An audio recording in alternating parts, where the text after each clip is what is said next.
Never say die, striding forward persistently. It was the Republic Day parade of the year 1975.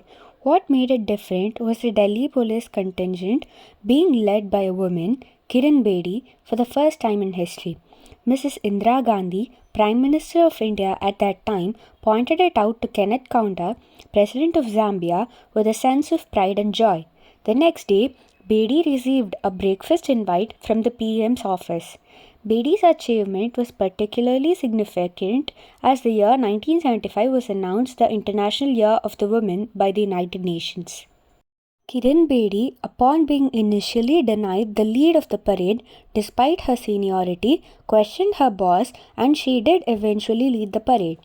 Later in 1979, she faced a protest by Akali Sikhs protesting against the Sant Samagam, held by the Nirankari Sikhs.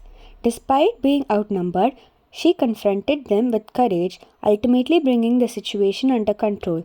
For this, she received the Police Medal of Gallantry in 1980. Bedi credits her success to encouragement of Police Commissioner Jain Chaturvedi and the training of Gautam Kaul.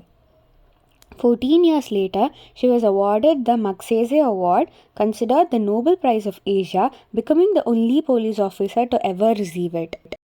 As DCP, Bedi denied permission to a delegation led by Madanlal Khurana to hold a procession near a Muslim-dominated area, fearing communal tension. The members sat on a 3-week dharna demanding her dismissal. This happened in 1986. 7 years later, when Bedi became IGP Prisons and Khurana was the Chief Minister of Delhi, he visited her in Tihar jail, praising and acknowledging that she was only doing her duty, a change from his earlier stance. During the 1976 National Tennis Final, Bedi was playing against Nirupama Mankad and lost the first set. Despite this, Bedi came to win the match. This comeback was compared to a previous match with a similar situation. In the 1976 East India Championships, Bedi had to wear her husband's clothes as she couldn't fit into hers due to giving birth.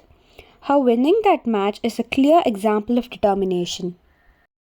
Bedi's ancestors migrated from Peshawar to Amritsar. Her great-great-grandfather Lala Hargobind established a successful carpet manufacturing unit and utensil factory in Amritsar. He started with a modest investment of Rs 50,000, expanded his business significantly, leaving behind a legacy for his family. Her great-grandfather Lala Chajumal was a simple God-fearing man. Her grandfather Lala Munilal was a self-made man who built a business through his own efforts. He had dropped out of school by the age of 12 and later took private English tuitions. He used that knowledge to correspond with UK manufacturers and imported high-quality textiles. He was a strict patriarch who exercised great control over his family and properties. He also constructed dharmsalas. Her father, Prakash Lal, was from a family of 4 sons and 3 daughters. He was a tennis player who was offered a scholarship for his Bachelor of Arts degree but was compelled to work in his father's factory instead. Disturbed by the subservient role of women in society, he initially decided not to marry but was pressured to marry, and he eventually married Janak, later known as Premlata, by the age of 20. Janak was from a spiritual and wealthy family, had completed her matriculation at the age of 14 but couldn't continue due to early marriage.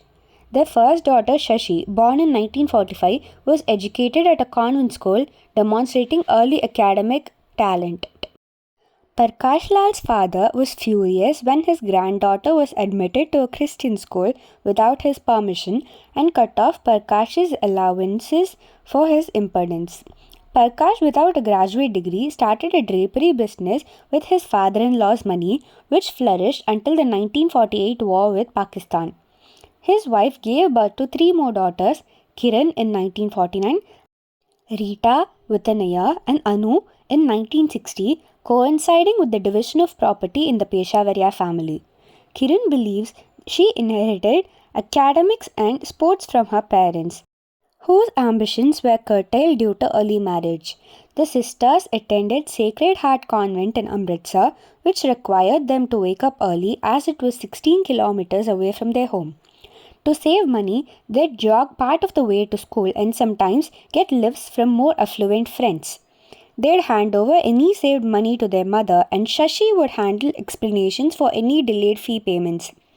Bedi recalled the anxiety these moments caused and how it shaped her due to her grandfather's autocratic nature.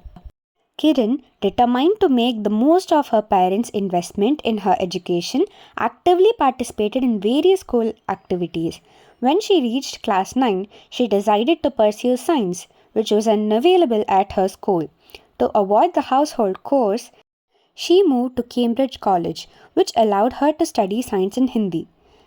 Excited about the opportunity for a double promotion, she excelled and cleared her matriculation exams ahead of her peers.